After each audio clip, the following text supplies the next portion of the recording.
माननीय प्रधानमंत्री नरेंद्र मोदी जी, उनका सपना है ये कि देश के हरेक नागरिक को और देश के गरीब से गरीब अंत्योदय में बिल्कुल आखिरी छोर तक को स्वास्थ्य लाभ, मतलब स्वास्थ्य की जितनी भी योजनाएं हैं सरकार का, केंद्र सरकार की, उनका लाभ उन तक पहुंचे। इसी योजना के तहत में आयुष्मान भारत कार्ड जो है, आयुष्मान भारत कार्ड बनेगा।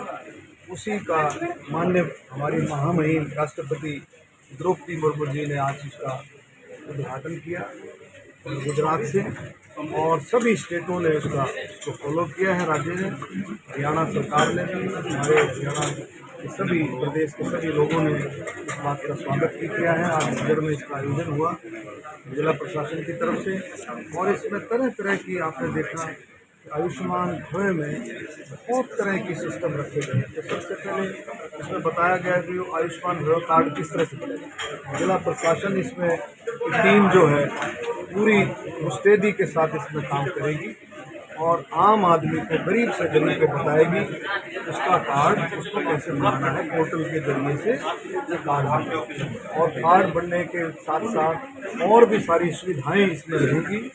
इसमें कार्ड के साथ साथ जो आपने देखा कि आयुष्मान भारत में प्रोग्राम में है कि आपको अपने बॉडी के पार्ट भी डोनेट करने हैं, ब्लड डोनेशन कैंप भी रहेंगे। आयुष्मान भारत आप देखें ना, एक शब्द जो है ऐसा है उसमें हर एक चीज़ झलकती है। आयुष्मान भारत मतलब वो सारी चीज़ें, स्वच्छता अभियान भी इसमें शामिल है, प्लांटेशन का भी शामिल है, ब्लड डोनेशन का भी शामिल है, और इसमें अपने पार्ट्स को भी आप डोनेट कर सकते हैं। और इसमें डिफरेंट टेस्ट भी, ब्लड टेस्ट भी होंगे, और टीबी का टेस्ट भी होगा, कैंसर के लिए भी टेस्ट व्यवस्था की गई है। और सारा मकसद यही है कि आम आदमी को जल्दी से जल्दी उसकी बीमारी अगर कुछ उसको है तो उसको जल्दी से जल्दी उसको पता लगे और उसके इलाज के लिए सरकार उसकी मदद करे। और आपने देखा प्रधानमंत्री जो जन औषधि केंद्र है, जन आरोग्य औषधि केंद्र है, उसमें आप देखिए कितनी सस्ती दवाइयाँ प्रधानमंत्री जी की तरफ से, सरकार की तरफ से जो है मुहैया कराई जाती है। आप देखिए गरीब आदमी का पहले जब सुनते थे कि भाई एक गरीब आदमी के परिवार में अगर एक दो लोगों को कोई बीमारी है, कोई डायबिटीज है, कोई कैंसर का कोई मरीज है, कोई टीबी का मरीज है, तो उसकी पूरी आमदन का 75% हिस्सा उसकी दवाइयों में लग जाता है।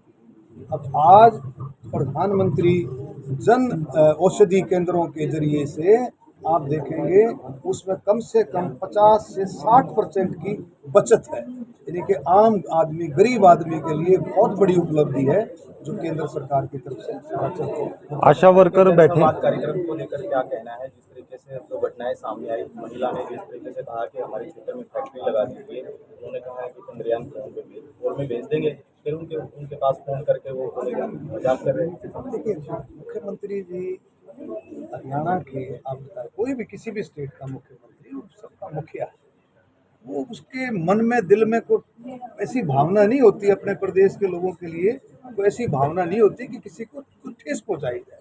उन्होंने कोई बात की, कोई रूटीन की बातें होती है, वो बात कर सकते हैं। और हमेशा कोशिश चल रही है प्रधानमंत्री, मुख्यमंत्री सब मिल करके कि भाई किस तरह से हरियाणा राज्य और आगे बढ़े, हर एक कैटेगरी में, हर एक क्षेत्र में किस तरह से हरियाणा का किसान मजबूत हो, गरीब मजबूत हो, खेतीहर, दलित, बैकवर्ड, इस तरह से हरियाणा का किसान मजबूत हो, गरीब मजबूत हो, खेतीहर, दलित, बैकवर्ड, हर एक के लिए कोशिश चल रही है। तो ऐसी गलत भावना से कोई ऐसी बात नहीं है। देखिए पहले ही सरकार ने कह दिया था कि जो भी जांच के लिए, ये जो गिरफ्तारी हुई है जांच के लिए, अगर कोई बात होगी तो, अदरवाइज तो मुझे नहीं लगता, मैं आपको बता रहा हूँ, मुझे नहीं लगता कि मोनू मानेसर का किसी भी घटना में कोई हाथ, वो बिल्कुल पाक साफ है। अगर उसको गिरफ्तार किया गया तो इसीलिए पूछताछ के लिए, बाकी वो बहुत ही अच्छे तरीके से काम कर रहा है और गौ सेवा के लिए वो काम कर रहा है, गौ माता के लिए काम कर रहा है, सनातन धर्म के लिए काम कर रहा है बहुत अच्छे तरीके से। मैं नहीं मानता कि उसका कोई किसी तरह से कोई इसमें कोई सम्मिलित होगा। सर कस्टडी में लेकर राजस्थान पुलिस को भी सौंप दिया गया है मोनू मानेसर को, जो भिवानी कोई बात है, जांच, देखो ये विषय जांच का है, पुलिस में सौंपा, पुलिस ने केस रजिस्टर किया, जांच होगी। जांच में अगर कोई बात है तो वो सामने आएगी। झज्जर की बेटी है जूनियर कोच, उसको न्याय नहीं मिला सर, क्या कहना चाहोगे?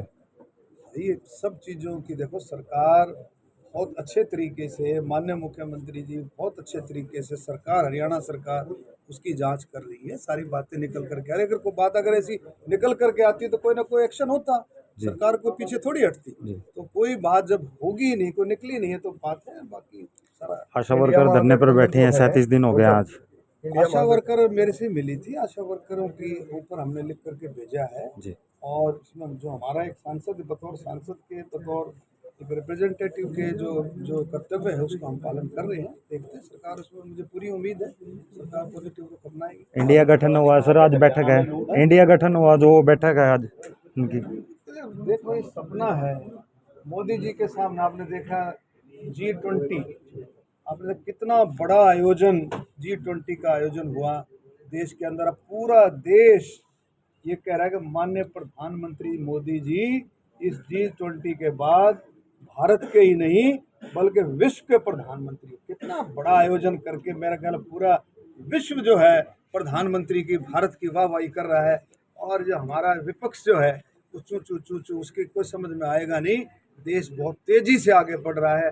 माननीय प्रधानमंत्री जी के आह्वान पर 2047 का जो भारत है वो हम देख रहे हैं, और 2047 का भारत आत्मनिर्भर के साथ साथ विश्व गुरु होगा, हर एक कैटेगरी में विश्व गुरु होगा। इस विजन के साथ हम सबको मिल करके, मैं हर एक भारतीय को, हर एक हरियाणा के वासी को, हर एक हरियाणा नागरिक को मैं आह्वान करता हूँ, हाथ जोड़ करके मैं प्रार्थना करता हूँ कि अपने अधिकारों के साथ साथ हम अपने कर्तव्यों के का भी पालन करते चलें। तो मैं कहता हूँ हर एक की इसमें साझेदारी होने वाली है।